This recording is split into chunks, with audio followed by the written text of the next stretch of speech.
Hi everybody, welcome to Flower Club of Thursday. Sorry the video is a little bit later today. Some of you may know, if you saw my Facebook post, I had a bit of a fall this morning, so I have a very swollen ankle at the moment, which meant Neil had to drive me in. So I was running a little bit late, so apologies it's later than normal, but hopefully you've all got your flowers now. What I'm going to demo today is doing an urn arrangement, mini urn arrangement.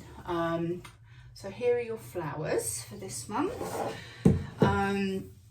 Nice sort of late summer selection of flowers we've got here, and I quite often like to kind of choose a pot first and then decide kind of what I'm going to, how I'm going to style it. And I think this is sort of a weathered look little metal urn. I actually bought from one of our sellers, Your Lovely Home, Stephanie, but it's really nice. It's not too big and overpowering, but could look really nice with the amaranthus in it. So they've got that lovely sort of trailing aspect to them. So anyway, I'm waffling on. Let me run through what you've got. So these are amaranthus. Some of you may grow them in your gardens. They come in generally this colour and a very deep red colour, but they're really nice sort of if you're doing an arrangement where you want some trailing, and they just add a nice texture to an arrangement. They do remind me, actually, if anyone used to have a budgie, I did when we were little, millet I think it was called. It was like a thing that you hung up and obviously had all the seeds and things on it. Anyway, I'm still digressing, aren't I? So let me lay those there. Again, depending on what sort of arrangement you're doing, just make sure that you strip any leaves that will fall below the waterline. So we've got these lovely white antirrhinums, also known as snapdragons, because of that, basically. So if you take it off and squeeze it, you have a little mouth there. So I'm not going to go too high. Generally with an arrangement you'd go sort of 2/3, 1/3. I'm probably going to go the 2/3 with the flowers and the third as the container, but sort of proportions wise, if you're using that as the 2/3, then this will be sort of your 1/3. But because I've got the hanging amaranthus, I'm going to take it, I think, a bit taller, so my 2/3 will be up here. So I'm just going to strip anything that will fall below. I have put a tiny bit of Oasis foam in here, the green floral foam. It's the bio version, so it is more biodegradable than the original. And I've just lined my container just with a little bit of cellophane. You could use some plastic from a compost bag or something like that, just anything really, because I'm not sure how watertight that will be. And if I've got this on a mantelpiece or something like that, then you don't want it to cause any damage. So we've got three of the snaps. I'm just going to trim mine down a little bit. I'm going to leave some of these leaves here because I'm going quite tall, so we have got some interest and not just bare stem facing us. Here we have Dorcas. So this is part, believe it or not, of the carrot family. So you see the leaves here.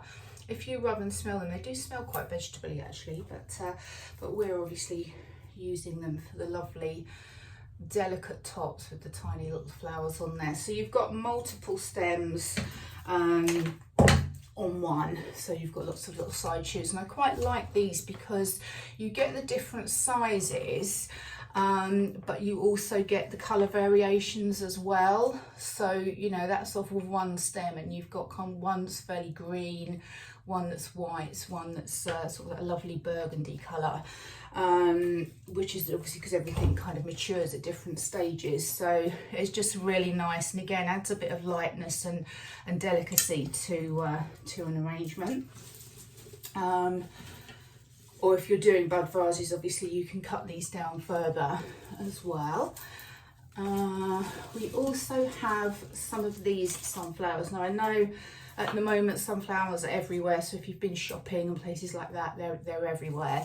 So I thought I'd go for something a little bit different. This one version is called Sonia, so it's a much smaller head than the traditional large yellow sunflowers, and it's a deeper, almost like an egg yolk yellow. So it's not quite so dominant in an arrangement. So if you're doing something where you've got, you know, delicate stems and things, you don't want to overpower it too much. So we've got some of these in there. So they're called Sonia, that variety. And we have some lovely blue agapanthus. So again, some of you may grow these in your gardens.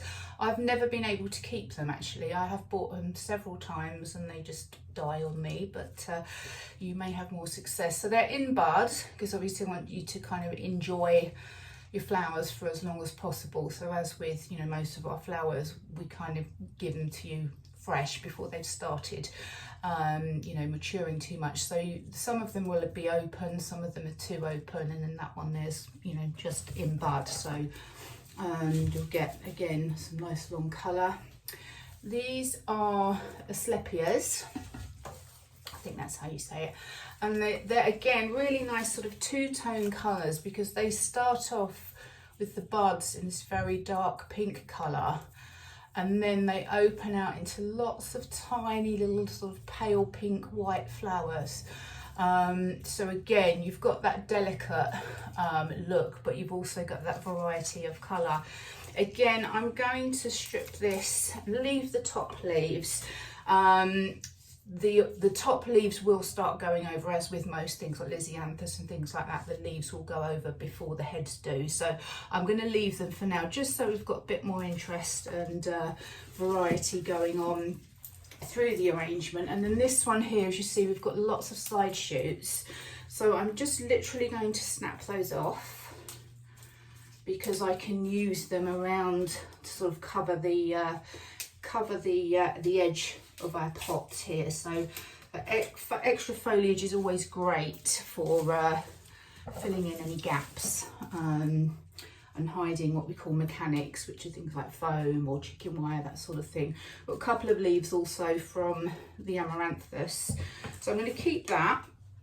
And then we've also got some baby blue eucalyptus. So generally during July and August, the Cineraria eucalyptus, which is the bigger leaves ones, the bushier ones, they're in their early growing season, so lots of the shoots are very young and thin. And what you'll find with the Italian eucalyptus, which is generally where most of it comes from, the stems don't last that well, and the leaves, some of the leaves turn black. So I don't tend to use Cineraria during July and August, because they just don't have that longevity and quality. But these baby blue, these are actually South African grown, so I've been trialing these to see what they're like, and they're actually really good. They last really well. So you've got some of those, just again to add some softness, soft grey texture, colour, and obviously lovely scent on those as well. So I'm going to start my arrangement. I'm just going to put some foliage just around the edges here at the bottom. So nice 45-degree, nice sharp cut there. Gives you a point, so you can kind of angle it in to your base more easily, but it also opens up more of the stem, so that they can take up more water. So I'm literally just working my way around the outside with some of these pieces of foliage. Not going to go with too much for now, because I'll fill in at the end, but you'll see it's just sort of starts to form a bit of a base. Just go in with that one as well, and then take that little one off there. So I'm literally just snapping them off the main stem, 45-degree angle cut, and into the foam there. So you'll see there's a bit of a a base structure starting to form there. Now I'm going to go in with my linear flowers. So if you're on go onto my website at all, I've got a blog section, and at the weekend I think it was, I did a blog about basically the elements that you need to make a bouquet, and one of the elements is a linear flower, so something long and pointy essentially. So for us today, obviously our snapdragons are that element of our flower. Now because these have got a slightly natural bend, I'm working with that bend and making the bend go out, so again it looks a bit more natural. It looks almost as if they're kind of growing out the centre of the pot. So, and I've put them at different heights just so that it adds a bit more interest and carries the eye through the arrangement. Next I'm going to go in with my Sonias. So this is a round in terms of the elements of a bouquet. So generally a round is your focal flower, essentially. So things like roses, hydrangeas, the flower that sort of catches your eye when you first look at an arrangement or a bouquet. So I'm going to put them slightly, again, differing heights, but kind of slightly over to this left-hand side. And just take one over to the other side. So pop that in, and then I'll show you. I'll turn it around and show you. And I'm putting these thicker stems in first, just because you've got the most amount of surface on your foam sort of this early on in your arrangement. So and these obviously are quite thick stems. So there we go. So far, so good. Next, I'm going to come in with my Agapanthus. I'm going to put this one towards the front. This one that's got all the buds on it, because then that will be opening up soon. So that's going to be at the front. And then the other one, I'm going to pop that in the middle. Again, a bit more height on that one, so it kind of takes the eye through towards the back. And I'm going to do this as if it's standing on a mantelpiece against a wall, so it's more front facing as opposed to all the way round. So if you're having on a table or something, you might want it to be a bit more rounded. As I say, I'm doing this one as if it's going to be flat against a wall. And I'll take some photos afterwards. I know it's not always that easy to see on the video, so I'll take some photos and add them onto the Facebook page and an Instagram with a nice background, which you can kind of see a bit more easily kind of how the placements are. So again, kind of staggering them through, and this is quite I suppose a bit more of a traditional way of doing an arrangement, a bit sort of old school floristry kind of style, but I think, mix it up, why not? So next I'm going in with my Dorcas. These are lovely, and these are better if they're kind of standing a little bit proud of the arrangement, so that you can, above the arrangement a bit more, so you can really get to see them and appreciate kind of their detail really. So one here, one over here, and then I'm going to take one out here towards the front. So fairly wild and wispy. Again, I don't really do traditional flower arranging, so I'm going to just make it a bit more natural looking and a bit more sticky outy. If there's any NAFAS demonstrators watching this, they'll be picking it apart, but the elements and principles of design are there as a guideline, so you don't have to stick to them. So this he's a little bit sad. He's gone a bit droopy. I think he may have slipped out of the water, but I'm going to pop him in because I think he'll perk up. And I'm going to go in now. Actually, I'm going to go in with my eucalyptus next. I'm going to cut this in half because this arrangement obviously isn't massively tall.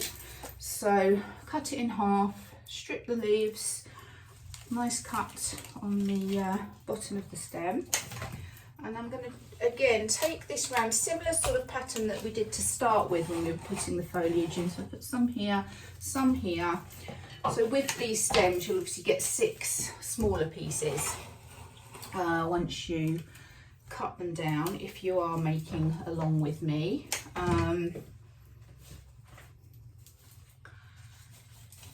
But I appreciate you may not have the time to be, or the inclination to be making something like this. But for those of you that do want to give it a go, I do like to mix it up a bit for you, so we're not making the same thing every single week. So there you go. So I've just dotted it through. Again, you've got this sort of slight grey green that really looks nice with these types of flowers. It smells amazing actually. And now I'm going to add in my amaranthus, and I'm again going to go quite wild and wispy with this one because I just think they just look lovely if they're just left to do their thing a little bit, really. Now, as we've got lots in here, starting to get a little bit full, so you'll have to feel around a little bit. And I find if you hold nearer the bottom of the stem, it's much easier to find a gap and push your stem in. It just gives you much more control. So I think I'm going to go out the back here, I think, with this one.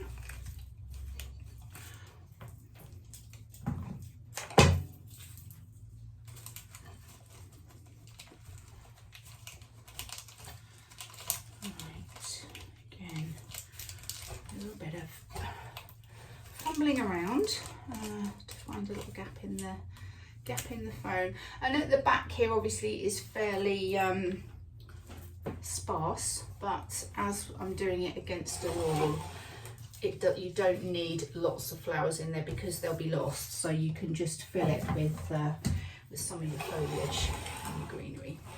So there we are, and a little alternative urn arrangement, and you can see that looks quite large and quite you know, attractive with not really that many flowers. So you know, it's amazing what you can do just with not a huge amount of stems. So I hope you enjoy your flowers this month. As I said, I'll put some nicer pictures on of this against a nice dark background so you can see it better and the placement's better. But do share photos of what you do, because I love to see your creations as well. And I will catch up with you soon. Take care, everyone. Bye bye.